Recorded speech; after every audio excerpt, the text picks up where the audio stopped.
الذی اسری بعبدہ، یہاں یہ نہیں بیان کیا، نبی پاک صلی اللہ علیہ وسلم نے خود یہ بات نہیں بیان فرمائی کہ میں نے خود یہ سیر کی مسجد حرام سے مسجد اقصی تک اور اس کے بعد آسمان دنیا تک، بلکہ حق تعالی شانہ خود ارشاد فرما رہے ہیں کہ پاک ہے وہ ذات الذی اسری بعبدہ، جس نے اپنے بندے کو سیر کرائی۔ سیر کرانے والے کون؟ اللہ پاک کی ذات۔ سیر کرنے والے کون؟ جناب کریم صلی اللہ علیہ وسلم۔ یہ معجزہ کہلاتا ہے، اور اجمالی طور پر یہ بات ذہن نشین رکھیں کہ معجزے کی حقیقت اور تعریف یہی ہے کہ جو انسانی عقل کو عاجز کر دے۔ انسان عاجز ہو جائے اس چیز کے سامنے، اس کی عقل، اس کا علم، اس کا ادراک، اس کا فہم، ہر چیز اس عمل کے سامنے عاجز ہو جائے، اس کو معجزہ کہتے ہیں۔ معجزہ کہتے ہی اس کو ہے کہ جو عقل میں نہ آئے، جو بات عقل میں آ جائے۔ ہاں یہ ہو سکتا ہے کہ ایسا بھی معجزہ ہو کہ جو خرق عادت ہو لیکن عقل بھی اس کو تسلیم کرتی ہے، لیکن بہرحال اس چیز کی تحقیق میں لگنا کہ معجزے کو اپنے عقل سے پرکھنا اور اس کے اندر سوچنا کہ نہیں صاحب ایسا نہیں ہو سکتا، یہ کیسے ہو سکتا ہے، تو بنیادی طور پر یہ بات یاد رکھیں کہ معجزہ کہتے اس کو ہیں کہ جو انسانی عقل کو عاجز کرتا ہے، اس لیے کہ معجزہ فعل ہے اللہ کا، اس کا ظہور ہوتا ہے نبی پاک صلی اللہ علیہ وسلم کو، اور تمام انبیاء علیہ الصلوۃ والتسلیمات کو جو اللہ رب العزت نے معجزات عطا فرمائے اور جن حالات کے اندر وہ معجزات عطا فرمائے۔ چنانچہ عیسیٰ علیہ السلام کو جو اللہ پاک نے معجزات عطا فرمائے، اور اللہ پاک کی ایک عادت یہ ہے کہ نبی کو جو معجزہ عطا فرماتے ہیں وہ اس ماحول، اس معاشرے کے مطابق اس وقت جو چیز چل رہی ہوتی ہے، جس چیز کا اس معاشرے کے اندر اس حالات میں غلبہ ہوتا ہے، اللہ پاک معجزہ بھی اسے عطا فرماتا ہے۔ حضرت عیسیٰ علیہ السلام کا جو زمانہ تھا اس کے اندر طب، اطباء اور طب اس کا بڑا چرچا تھا۔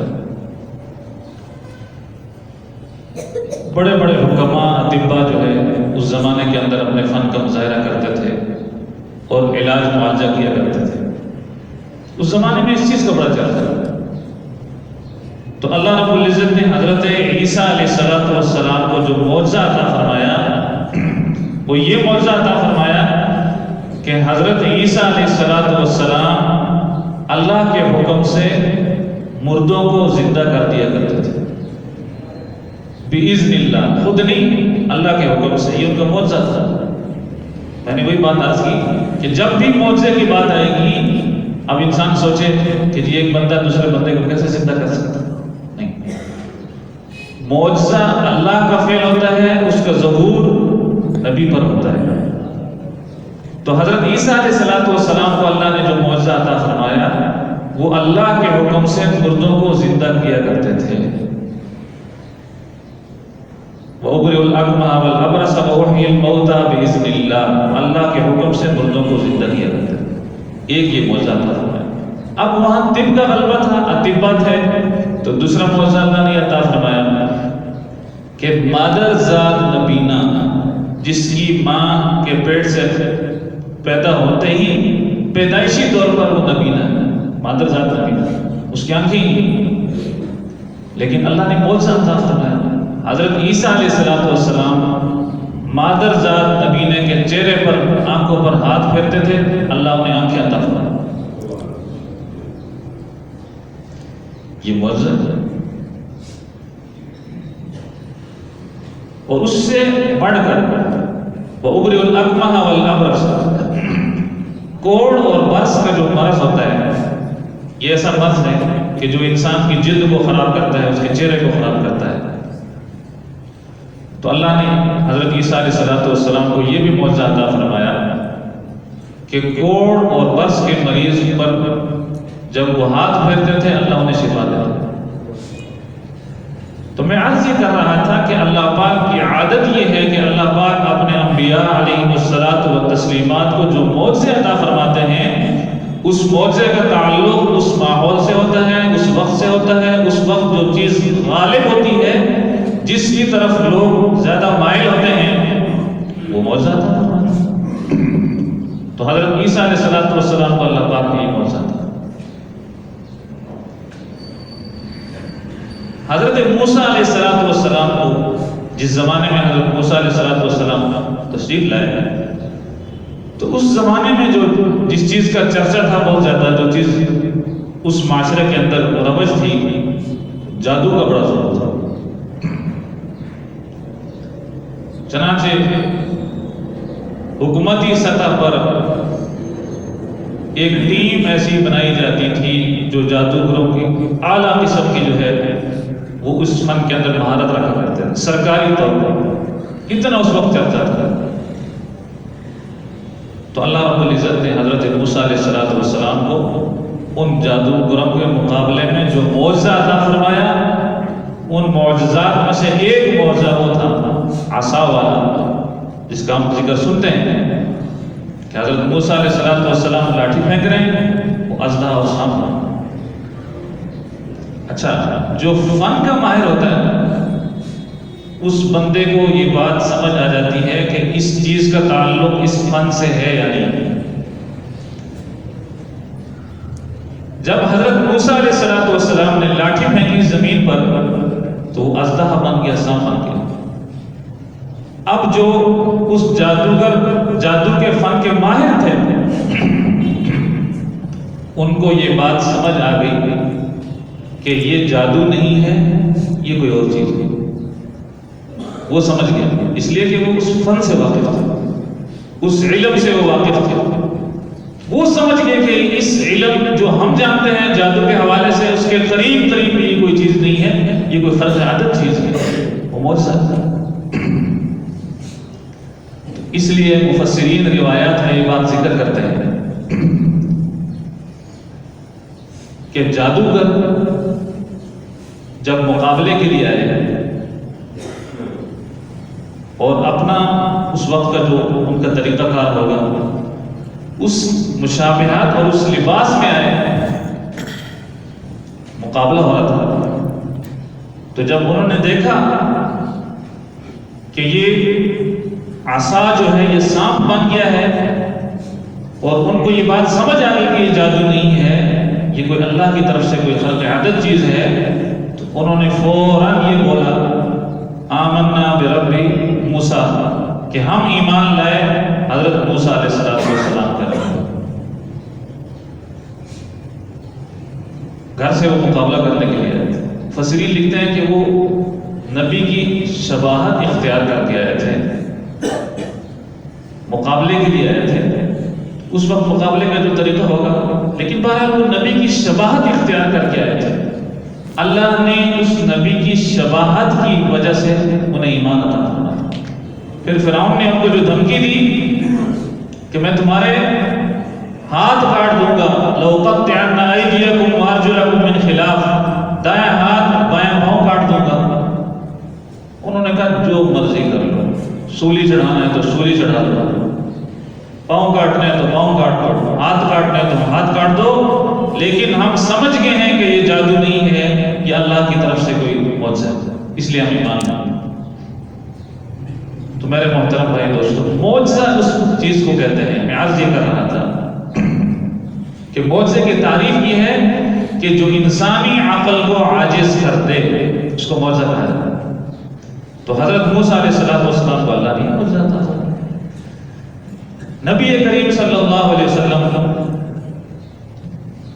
جب تشریف لائے تو کفار اور مشرکین اور مکہ کے جو سردار تھے انہوں نے آپ کی بات ماننے سے انکار کیا اور طرح طرح کی آپ کو تکالیف دی اور مختلف قسم کے جو حربے استعمال کیے۔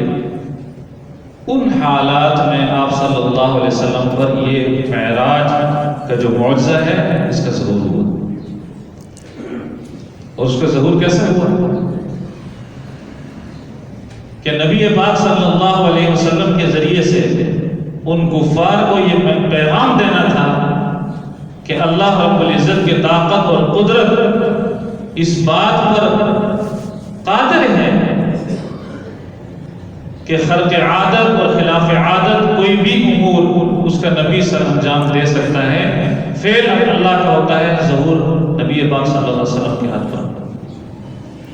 چنانچہ اس معراج کے سفر کا جو آغاز ہوتا ہے، پہلے قدم سے روایات میں آتا ہے کہ خرق عادت خلاف عادت کا ہو، پہلے قدم سے خلاف عادت کا ہو۔ آپ صلی اللہ علیہ وسلم مکہ مکرمہ میں حضرت ام ہانی رضی اللہ تعالیٰ عنہ کے آرام فرما رہے تھے۔ حضور فرماتے ہیں کہ میں آرام فرما رہا تھا۔ اب سوال یہ ہوتا ہے کہ اگر کوئی گھر کے اندر داخل ہو، گھر کے اندر داخل ہو تو کیسے داخل ہوگا؟ عادت کیا ہے؟ دروازے سے داخل ہوگا۔ گھر میں داخل ہونے کی عادت کیا ہے؟ طریقہ دروازے سے داخل ہوگا۔ حضور فرماتے ہیں کہ نہیں، میں لیٹا ہوا تھا، میرے کمرے کی چھت اس کو کھولا گیا، وہاں سے جبرائیل امین تشریف لائے، دروازے سے نہیں تشریف لائے۔ کیوں؟ کہ پہلے قدم پر ہی یہ بتانا چاہتے ہیں کہ یہ کوئی غیر معمولی کام ہونے جا رہا ہے، یہ کوئی معمولی کام نہیں ہونے جا رہا، غیر معمولی کام ہونے جا رہا۔ اس کے بعد نبی پاک صلی اللہ علیہ وسلم کو اسی راستے سے، اسی چھت کے راستے سے لے جایا گیا، پھر آپ کا شق صدر کیا گیا، زمزم سے آپ کے دل کو دھویا گیا، پھر روایات ہے تفسیر اس کے اندر۔ بہرحال قرآن نے جو بیان فرمایا من المسجد الحرام الى المسجد الاقصی، یہ ایک حصہ ہے کہ مسجد حرام سے مسجد اقصی تک آپ تشریف لے گئے۔ اس کو کہتے ہیں اسرا، جو قرآن نے بیان فرمایا۔ مسجد اقصی سے لے کر آسمان دنیا تک، عرش تک، سدرۃ المنتہا تک، اللہ کی ملاقات تک، اس کو معراج کہتے ہیں۔ مسجد اقصی جب پہنچے فرماتے ہیں کہ وہ جو براق سواری تھی اس کو باندھا گیا، آپ صلی اللہ علیہ وسلم تشریف لے گئے۔ سب سے پہلے جو وہاں آپ کو اعزاز اور مقام اس معراج کے سفر میں ملا وہ یہ ملا کہ آپ نے امام الانبیاء کا مقام حاصل کیا۔ تمام انبیاء علیہ الصلاۃ والتسلیمات مسجد اقصی کے اندر موجود تھے۔ نبی پاک صلی اللہ علیہ وسلم نے ان سب کو امامت کروائی اور نماز پڑھائی۔ محدثین بیان فرماتے ہیں کہ آپ امام الانبیاء بن گئے، اور ان انبیاء کی قسمت یہ کہ تمام انبیاء آپ کے مقتدی بنے۔ یہ آپ کو معراج کا جو ہے پہلا اعزاز اللہ رب العزت نے بخشا۔ چنانچہ میں نے جس طرح شروع میں عرض کیا کہ صرف واقعہ کے حد تک اس واقعے کو سن لینا اور اس سے حاصل ہونے والے سبب کو نظر انداز کر دینا، یہ بات جو ہے یہ ضروری ہے سمجھنا کہ اس کے بعد جو آپ صلی اللہ علیہ وسلم معراج پر تشریف لے گئے، اللہ سے ملاقات ہوئی، یہ تفصیلات چھوڑ رہا ہوں۔ اللہ رب العزت سے جو ملاقات ہوئی تو اللہ رب العزت کے سامنے حضور پاک صلی اللہ علیہ وسلم نے جو چیز پیش کی ہے وہ پیش کی ہے عبدیت، مقام عبدیت۔ عبدیت کیا ہے؟ انسان کو اللہ نے عبادت کے لیے پیدا کیا، اور عبادت کیا ہے؟ امتثال اوامر، اجتناب عن النواہی باختیار العباد۔ اللہ کے اوامر کو پورا کرنا، اللہ کے منہیات منکرات سے رکنا اپنے اختیار سے، یہ عبادت ہے، عبادت کی تعریف ہے۔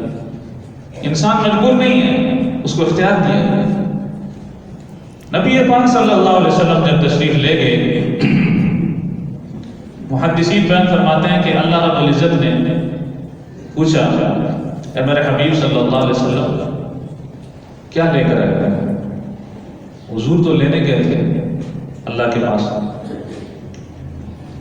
تو نبی پاک صلی اللہ علیہ وسلم نے ارشاد فرمایا التحیات للہ والصلوات والطیبات، تمام بدنی عبادتیں، تمام قولی عبادتیں اور تمام فعلی عبادتیں، یعنی عبادت کا جو تصور ہو سکتا ہے حضور نے فرمایا وہ سب میں لے کر آئے.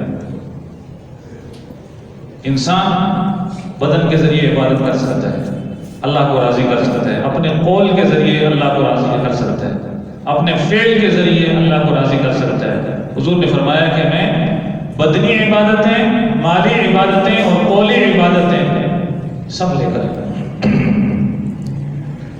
اللہ رب العزت نے ارشاد فرمایا السلام علیکہ ایھا النبی ورحمۃ اللہ وبرکاتہ. یہ اللہ کا قول ہے. فرمایا سلام ہو تجھ پر اے نبی، ورحمۃ اللہ، اور اللہ کی رحمت ہو اور اللہ کی برکت ہو. اب یہ جو گفتگو ہو رہی تھی یہ فرشتے سن رہے تھے، تو فرشتوں نے کہا السلام علینا، سلام ہو ہمارے اوپر، وعلی عباد اللہ الصالحین، اور تمام نیک اور صالحین نیک لوگوں پر. یہ وہاں گفتگو ہو رہی. اس کے بعد جو معراج کا اہم ترین چیز ہے، جو تحفہ اللہ رب العزت نے آسمانوں پر بلا کر نبی پاک صلی اللہ علیہ وسلم کو عطا فرمایا، کوئی ایسی عبادت نہیں جو وحی کے ذریعے آپ صلی اللہ علیہ وسلم پر زمین پر نازل کی. لیکن معراج پر جب آپ تشریف لے گئے تو ایک ایسی عبادت اللہ کے ہاں سے لے کر آئے جو آسمانوں پر آپ صلی اللہ علیہ وسلم کو عطا ہوئی اپنی امت کے لیے، اور وہ ہے نماز. یہ نماز وہ ہے جو معراج کا خلاصہ ہے اور اس امت کے لیے تحفہ ہے. اور حضور فرما گئے کہ میری معراج تو یہ ہے کہ میں اتنا سفر کیا اور اللہ سے ملاقات کی، جنت کا نظارہ کیا، جہنم کا بھی نظارہ کیا. اور مسلمان ایک ایمان والے کا معراج کیا ہے؟ فرمایا الصلاۃ معراج المؤمنین، نماز جو ہے وہ ایمان والے کی معراج ہے. تو کیسی معراج ہے؟ حضرت علی رضی اللہ فرماتے تھے کہ جب میرا دل کرتا ہے کہ میں اپنے رب سے باتیں کروں، میں وضو کر کے مصلی بچھا کے شروع ہو جاؤں اللہ سے. تو نبی پاک صلی اللہ علیہ وسلم یہ نماز کا تحفہ لے کر آئے، آسمانوں سے لے کر آئے. اور لے کر بھی کیسے آئے کہ 50 نمازیں فرض ہوئی اللہ کی طرف سے. جب واپس تشریف لائے تو حضرت موسیٰ علیہ السلام سے ملاقات ہوئی. تو حضرت موسیٰ علیہ السلام نے پوچھا کہ کیا لائے گا امت کے لیے؟ ہمیں 50 نمازیں. تو حضرت موسیٰ علیہ السلام نے عرض کی کہ آپ تشریف لے جائیں، واپس کم کروائیں، بہت زیادہ. آپ واپس تشریف لے گئے، اللہ رب العزت نے 5 نمازیں کم کر دی. اس طرح آپ آتے گئے، حضرت موسیٰ علیہ السلام کمی کی درخواست کرتے رہے، آپ واپس جاتے رہے. 9 مرتبہ یہ سلسلہ ہوا، 45 نمازیں کم ہو گئی. جب 5 رہ گئی تو پھر حضرت موسیٰ علیہ السلام نے کہا اب 20 جاتا ہے. تو حضور نے فرمایا کہ اب مجھے بارگاہ خداوند میں جاتے ہوئے شرم آتی ہے کہ اب 5 نمازیں بھی میری امت نہ پڑھے تو پھر کیا کریں. تو یہ اتنی عظیم عبادت، ایمان کے بعد سب سے اہم ترین چیز جو ہے وہ نماز ہے. اور قیامت میں سب سے پہلے نماز کا حساب ہوگا. یہ حدیث بہت مشہور ہے. قیامت میں سب سے پہلے نماز کا حساب ہوگا. اور ایک حدیث میں آتا ہے مسلم شریف میں کہ قیامت میں سب سے پہلے جو فیصلہ ہوگا وہ قتل کا فیصلہ ہوگا. اب یہ 2 حدیثیں آئی ہیں، اب ان کے درمیان فرق کیسے کرتے ہیں کہ یہاں فرمایا جا رہا ہے کہ سب سے پہلے قیامت والے دن نماز کا حساب ہوگا. دوسری حدیث میں فرمایا جا رہا ہے سب سے پہلے جو فیصلہ ہوگا قیامت میں وہ قتل کے متعلق ہوگا. تو محدثین نے اس کو یوں بیان فرمایا کہ دو چیزیں ہیں، ایک ہے حقوق اللہ، اللہ کے حقوق، اللہ کے حقوق میں جن چیزوں کا سب سے پہلے فیصلہ ہوگا وہ نماز کا ہوگا، یہ نماز اللہ کا حق ہے۔ حقوق العباد میں سب سے پہلے جس چیز کا فیصلہ ہوگا وہ قتل کا ہوگا، اس لیے کہ بندوں کا حقوق۔ ایک جواب۔ دوسرا جواب یہ کہ جن چیزوں کا حکم دیا گیا ہے، اوامر جن کو کہا جاتا ہے، ان میں سب سے پہلے نماز کا حساب ہوگا، اور جن چیزوں سے منع کیا گیا ہے کہ یہ کام نہیں کرنا، کسی مسلمان کو قتل نہیں کرنا، اس میں سب سے پہلے قتل کا مقدمہ اللہ کے ہاں پیش ہوگا۔ پھر حضور صلی اللہ علیہ وسلم نے اس معراج پر بہت مشاہدات دیکھے، کچھ عذاب کی شکلیں دیکھی، کچھ رحمت کی شکلیں دیکھی، کوئی جنت کے نظارے، کوئی جہنم کے نظارے، وقت نہیں ہے۔ ایک مختصر عرض کر کہ نبی پاک صلی اللہ علیہ وسلم فرماتے ہیں کہ معراج کے موقع پر مجھے دکھلایا گیا کہ کچھ لوگ ایسے دکھلائے گئے، ایک ایسی جگہ مجھے لے جایا گیا، وہاں مجھے ایسے لوگ دکھائے گئے جن کے پیٹ اتنے بڑے تھے جس طرح بڑے بڑے مکان ہوتے ہیں، ان کے پیٹ اتنے بڑے تھے، اور ان کے پیٹوں کے اندر بڑے بڑے سانپ اور اژدہا باہر سے نظر آ رہے تھے۔ حضور فرماتے ہیں میں نے پوچھا یہ کیا؟ فرمایا یہ وہ لوگ ہیں جو سود کھاتے ہیں۔ اللہ ہماری حفاظت فرمائے، اللہ سب کی حفاظت فرمائے، اللہ سب کی حفاظت فرمائے۔ حضور نے فرمایا یہ وہ لوگ ہیں جو دنیا میں سود کھاتے ہیں، اور آپ کو پتہ ہے سودی معاملہ صرف سود کھانا مجرم نہیں، اس کے اندر گواہی دینا، اس پہ گواہ بننا، اس کا لکھنا، کسی بھی شکل و صورت میں اس کے اندر شامل ہونا یہ جرم ہے۔ تو اللہ پاک ہمارے اوپر رحم فرمائے اور ہمارے ملک پاکستان کے اوپر رحم فرمائے، اللہ ہماری معیشت کو سود سے پاک کرے۔ یہ تو حضور نے وہ منظر دیکھا جو سزا کا منظر تھا۔ آپ جنت میں تشریف لے گئے، جنت میں تشریف لے گئے تو قرآن پاک کی تلاوت کی آواز آ رہی تھی، قرآن پاک کی تلاوت کی آواز آ رہی تھی جنت میں۔ حضور نے فرمایا کہ یہ کیا، یہ کیسی آواز ہے؟ فرشتوں نے بتایا کہ یہ آپ کے صحابی ہیں نعمان بن حارثہ، یہ مدینے میں تلاوت کرتے ہیں، ان کی تلاوت کی آواز جنت میں گونجتی ہے۔ حضور نے فرمایا وہ کیوں؟ فرمایا ماں کی خدمت بہت زیادہ کرتے ہیں، یہ ماں کی خدمت بہت زیادہ کرتے ہیں۔ روایات میں آتا ہے کہ وہ ماں کی ایسی خدمت کیا کرتے تھے، کھانا خود بنایا کرتے تھے، والدہ کا کھانا خود بنایا کرتے تھے، والدہ کے کپڑے خود دھویا کرتے تھے، ان کے سر کے اندر کنگھی خود کیا کرتے تھے، بالوں سے جوئیں خود نکالا کرتے تھے، ہر خدمت ماں کی خود کیا کرتے تھے۔ اللہ نے یہ مقام عطا فرمایا کہ تلاوت مدینے میں کر رہے ہیں، آواز جنت میں گونج رہی ہے۔